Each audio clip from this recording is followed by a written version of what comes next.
You're watching part of our series on building garage storage racks. The racks are perfect for beginners, cheap to build, and are an excellent storage solution. In this episode, we'll build the 4 wide by 2 tall storage rack. The video is split into 2 parts. First, the Home Depot version tailored for their 27-gallon HDX black and yellow totes. Second, a modified design to fit the 27-gallon black and yellow totes from Costco, Lowe's, and Sam's Club.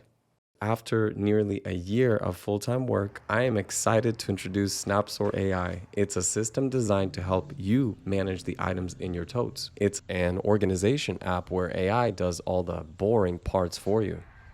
Slap a sticker on your tote, scan it once. Now it's in the app, ready for your items.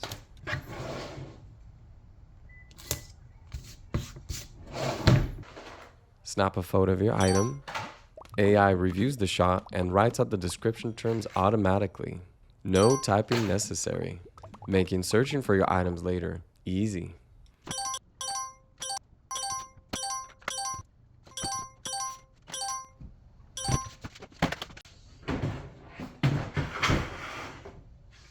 Months later, search for boxing gloves.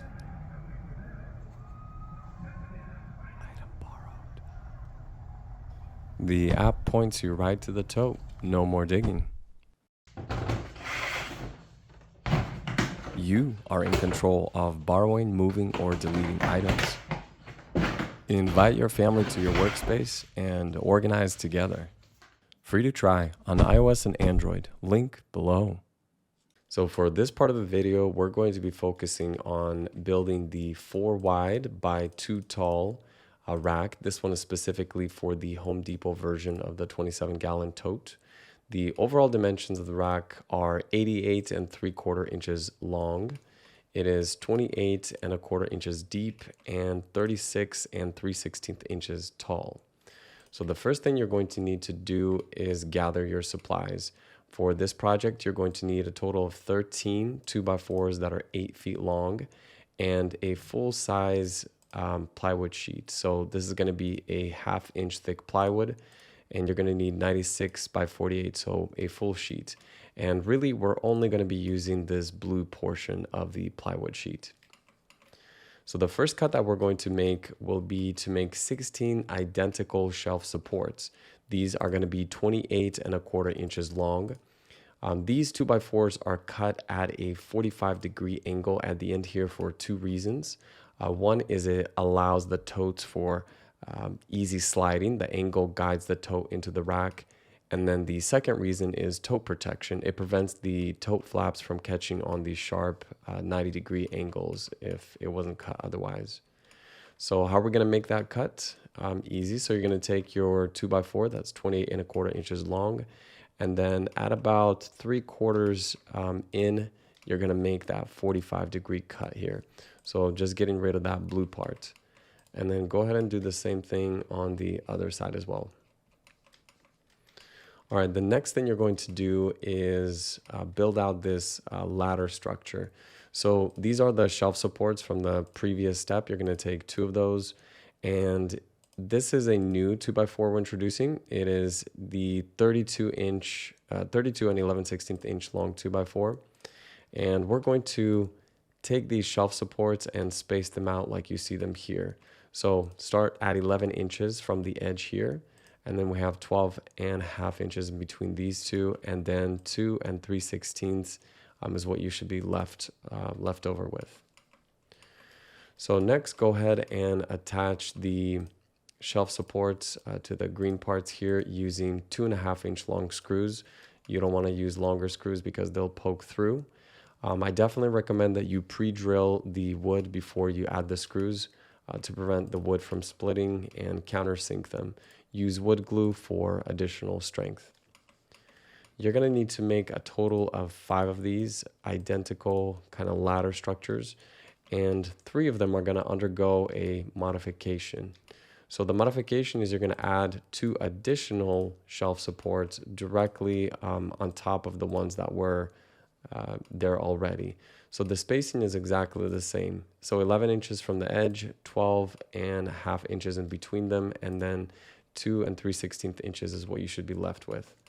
So just like before, you're going to use the 2.5-inch long screws, pre-drill, countersink, and add glue, and then secure those together. So you should have a total of 3 double-sided ladders and 2 single-sided ladders. The next step is to just put all of these together. So we're introducing a new 2x4 here. This is the 88 3/4 inch long 2x4 represented in blue here. And we're going to be adding the single-sided ladder, and it needs to face inward. So use 3.5-inch long screws on the ends here. Definitely pre-drill, add wood glue, and secure that in place. You're going to add the second single-sided ladder in the same exact way. It needs to face inward. Again, 3.5-inch screws, pre-drill, countersink. And the next part is just to add the double-sided ladders. So these are going to be spaced out 20 and 5/16 inches apart. So the end of this 2x4, the edge of it, and the edge of this green 2x4, they're 20 and 5/16 inches.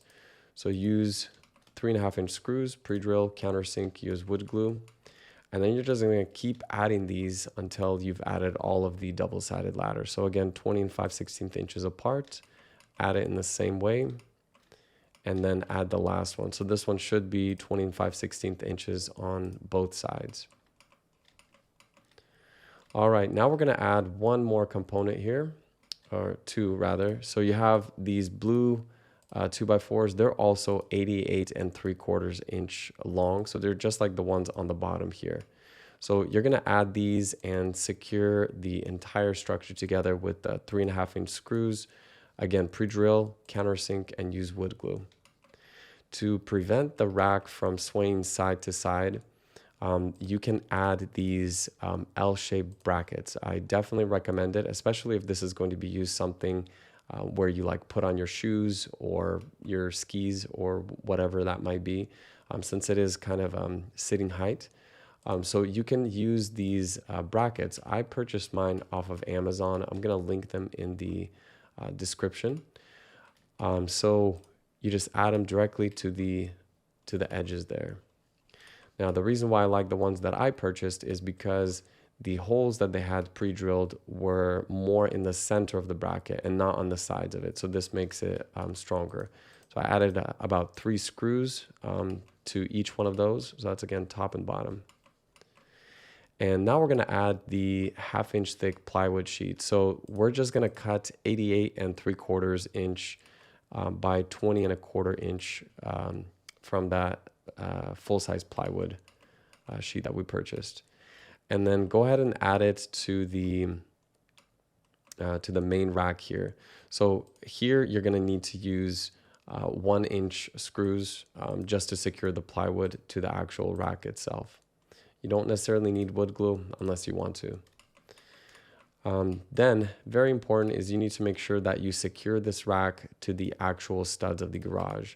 So here, if we removed the drywall, we'll be able to see that the brackets that I'm using are connecting directly to the studs of the garage, and that's what you want to do to make sure it's not just connected to the drywall. So here you're going to use 1-inch screws to secure the brackets to the actual rack, and then 3.5 to 4-inch screws to secure them to the studs of the garage. Okay, for this part of the video, we're going to be going over the 4 wide by 2 tall version of the rack. Now this one specifically is designed for the Costco, Lowe's, and Sam's Club version of the 27-gallon totes. The overall dimensions of the rack are 91.5 inches long. The rack is 30 1/4 inches deep, and it's 35 1/16 inches tall. The first thing you're going to need is to gather your supplies. So you're going to need a total of 13 pieces of 2x4s that are 8 feet long, and also a full sheet of 1/2-inch thick plywood. We're only going to be using this blue part of the plywood. The first cut that you're going to make is going to be for the shelf support. Now these are going to be cut to 30 1/4 inches long. Now we are going to cut the shelf support at a 45-degree angle here. The reason why is it enables easier sliding. The angle guides the tote into the rack, and also tote protection. It prevents the tote flaps from catching on the sharp 90-degree angles. So how are we going to make that cut? So you're going to take your plywood sheet, the 30 1/4 or 2x4 rather, that is 30 1/4 inches long.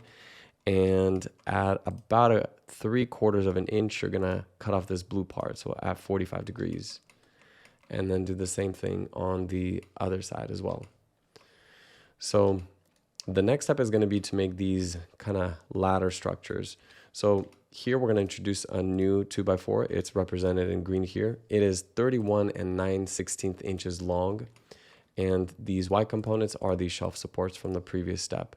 So you're going to need to attach the shelf supports at these spaces. So the first one is going to be at 10 7/16 inches away from the edge.